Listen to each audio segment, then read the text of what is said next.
Alléluia. Gloire te soit rendue. Koraba Santa Rabashi. Yakamana Sonto Kotoro Babashi. Ta parole nous dit que tout ce qui respire loue l'Éternel. Seigneur, je te loue de tout mon cœur. Je m'associe aux 24 vieillards qui ne cessent de te dire Saint, Saint, Saint. Aux 4 êtres vivants qui ne cessent de te dire à toi la gloire, l'honneur et la puissance.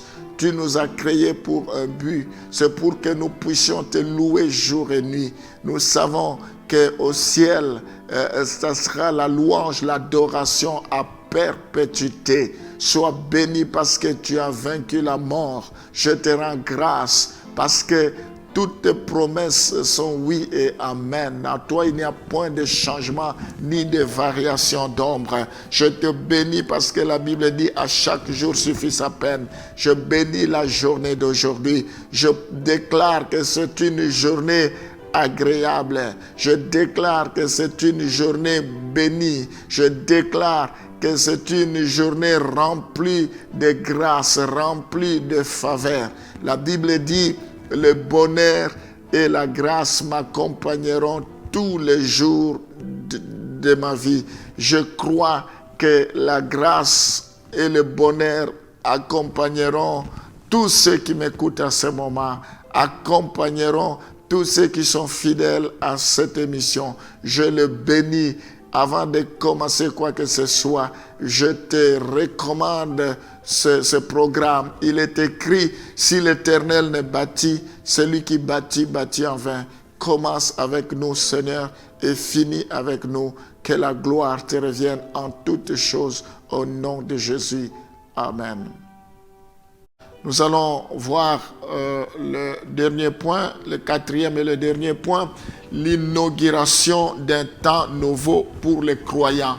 L'ascension de Jésus-Christ, c'est l'inauguration d'un temps nouveau pour nous les croyants. Nous voyons que l'ascension de Christ a marqué le début de nouveaux privilèges pour les croyants dans les relations avec Dieu. Elle leur promet, elle leur permet. Nous voyons que, je vais me résumer, l'ascension de Christ a marqué le début de nouveaux privilèges. Nous avons de nouveaux privilèges depuis l'ascension de Jésus-Christ pour nous par rapport à notre relation avec Dieu. Quels sont ces privilèges-là? Nous voyons 1 Corinthiens chapitre 6, le verset 19.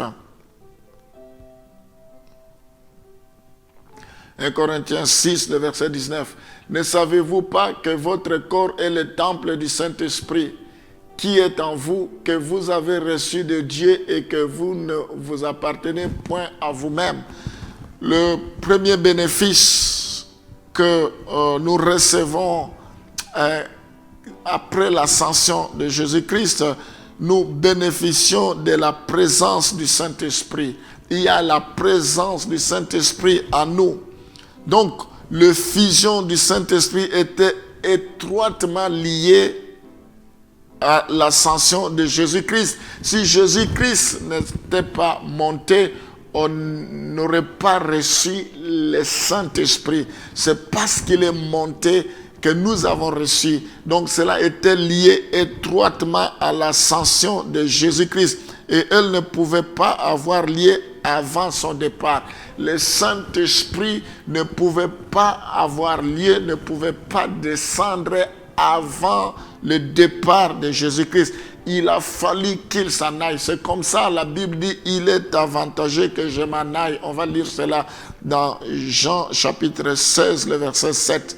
Ça a mené une autre tournure. Cependant, je vous dis la vérité, il vous est avantageux que je m'en aille. Si Jésus n'était pas parti, que je m'en aille, car si je ne m'en vais pas, le consolateur ne viendra pas vers vous. Mais si je m'en vais, je vous l'enverrai. Donc, il est important qu'il s'en aille. Il y a des avantages. Il est avantageux que je m'en aille. Aujourd'hui, si nous avons la le Saint-Esprit, c'est parce que la présence du Saint-Esprit à nous, c'est parce qu'il est parti. Alors le Saint-Esprit vient habiter à nous. Notre corps est le temple du Saint-Esprit. Nous devons savoir que celui qui détruit le temple de Dieu, Dieu le détruira. Notre corps est le temple du Saint-Esprit. Un esprit saint dans un corps saint. Nous devons marcher selon l'Esprit de Dieu. Nous devons pleurer à Dieu. Nous ne devons pas attrister le Saint-Esprit à nous. Le Saint-Esprit descend une seule fois dans la vie de quelqu'un. Il reste dès l'instant où nous recevons Jésus-Christ. Le Saint-Esprit vient entrer, vient habiter à nous. Par contre, nous pouvons l'attrister. Nous n'avons pas la plénitude en permanence parce qu'on peut perdre la plénitude. C'est pourquoi nous devons chercher tout le temps la plénitude. Mais le Saint-Esprit, il est là. Nous l'avons en permanence. On le reçoit une seule fois. Nous voyons dans Jean chapitre 7, le verset 39.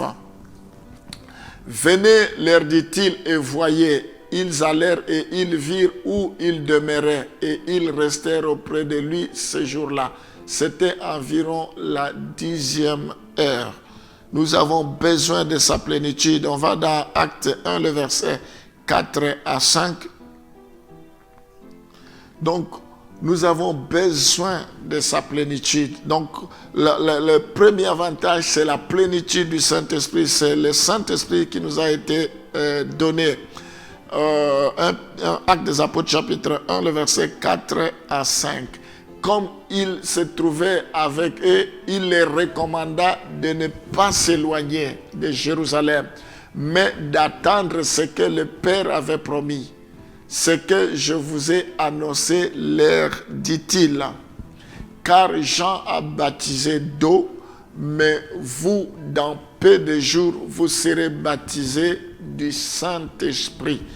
C'est Jésus-Christ qui baptise du Saint-Esprit. Quand nous les recevons, nous recevons le baptême du Saint-Esprit. Le Saint-Esprit vient poser son sceau sur nous. Donc, cela était lié étroitement avant son départ. Étroitement au départ de Jésus-Christ, que nous devions recevoir le Saint-Esprit. Il est important que nous puissions avoir une intimité, une relation particulière avec l'Esprit de Dieu. Et l'Esprit de Dieu ne peut dire rien de contraire que ce qu'il a reçu du Père, ce qu'il a reçu de Christ. Le Saint-Esprit est là pour glorifier Jésus-Christ à nous. Il nous enseigne, il nous instruit, il commande, il ordonne. L'Esprit de vérité, il est là pour nous éclairer. Te bénissons parce que tu es le seul et le véritable Sauveur. Quand nous lisons tes paroles, cela révolutionne notre foi. Quand nous lisons tes paroles, nous nous rendons compte que c'est extrêmement grave ce qui s'est réalisé. Tu es Dieu. Nous devons connaître la profondeur de ce que tu as fait. Il faut que nous ayons connaissance de cela. La Bible dit, mon peuple périt faute de connaissance. Oui, Seigneur, ta parole nous fortifie, nous vivifie. Ça nous donne l'assurance. Rien ne pourra nous ébranler. Nous avons tellement confiance. Oh Seigneur, c'est ce que tu dis qui se réalisera. Nous croyons que tes paroles sont esprit et vie. Je te bénis, je te loue pour ce que tu fais, pour tout ce que tu as dit pour chacun d'entre nous, parce que cela se réalisera. Tu règnes dans nos vies, tu règnes dans la vie de nos enfants, dans la vie de nos époux, nos épouses, dans la vie de nos couples. Tu règnes dans tout ce que nous faisons, Seigneur, avec le bras de fer. Oh, nous sommes comme des vases d'honneur entre tes mains. Même si nous tombons, cela ne pourra pas se rompre, parce que c'est le bras de l'Éternel qui nous soutient. Sois loué, Seigneur, parce que tu es puissant. Je t'élève au-dessus de toutes choses. Qui suis-je si les anges, si toutes les créatures se prosternent devant toi? Ce n'est pas moi qui refusera de se prosterner. Surtout que tu m'as créé à ton image et à ta ressemblance. Sois béni, reçois la gloire au nom de Jésus. Amen.